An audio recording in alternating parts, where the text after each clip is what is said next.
Hello everyone, today I'm going to show you how to make my gluten-free bread pudding.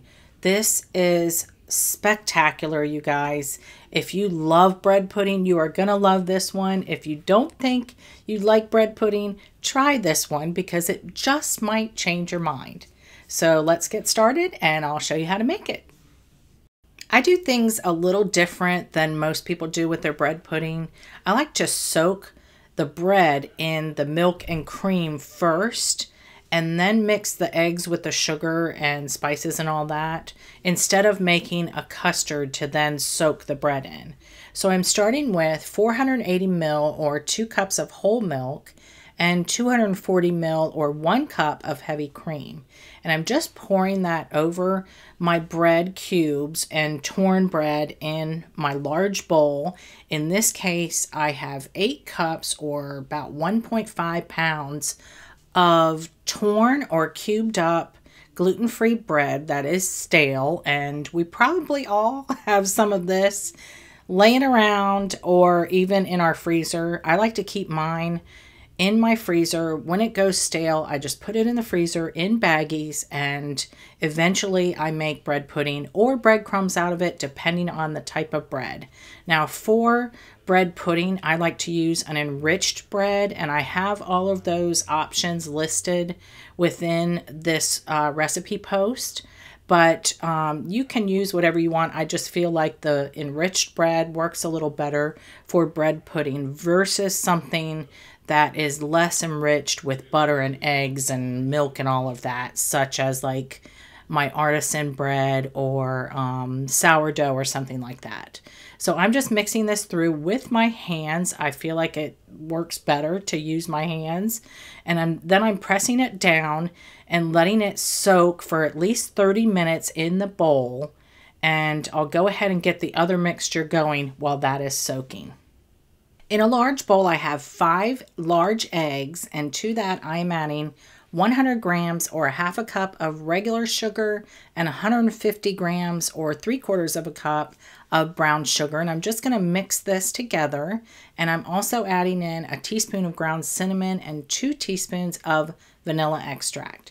Make sure you don't add the sugars to the eggs until you are ready to whisk them up, because they can start actually cooking those egg yolks.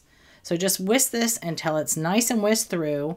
And now our bread has been soaking for 30 minutes. And to that, I am adding some raisins. This is about 1/2 cup of raisins, totally optional. If you don't like them, you can certainly leave them out. You can also add other add-ins to this, like chocolate chips or nuts or whatever you'd like. There are plenty of options within the recipe post.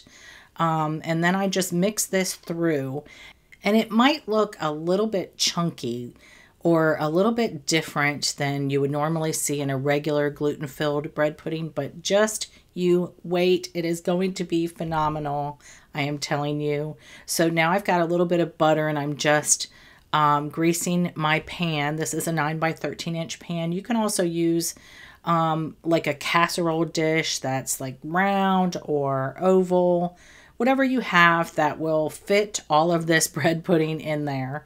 And we just pour it in there and then smooth the top. And we're going to bake this at 350 degrees for about 35 to 45 minutes. And I say that because depending on the size of your pan, it could take less time or it could take more time. So what I would do is start at 35 minutes, check it then. If a toothpick inserted into the center comes out clean, it is done. If it doesn't come out clean, give it another 5 minutes and check again. So in the meantime, while that's baking, we're going to make our sauce. And you guys, this sauce is just everything. It's like a butterscotch sauce, and it is divine, you guys. It is so good, and it's so simple to make. So in a small saucepan, I have 1/2 cup or 113 grams of butter. And to that, I have added 1 cup or 200 grams of brown sugar. And I'm just going to let this go, whisking every so often until it comes up to a boil.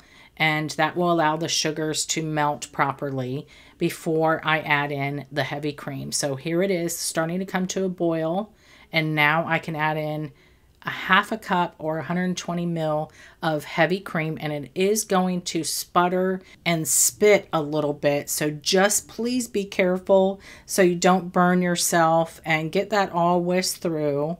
And I'm going to set a timer for 3 minutes. I'm going to let this boil for 3 minutes straight, whisking every minute or so. It doesn't have to be constantly whisked.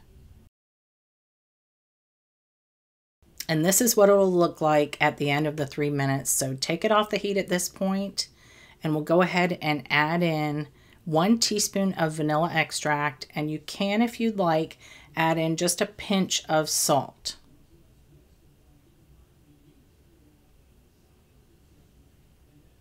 So who says we can't have bread pudding if we have to be gluten-free?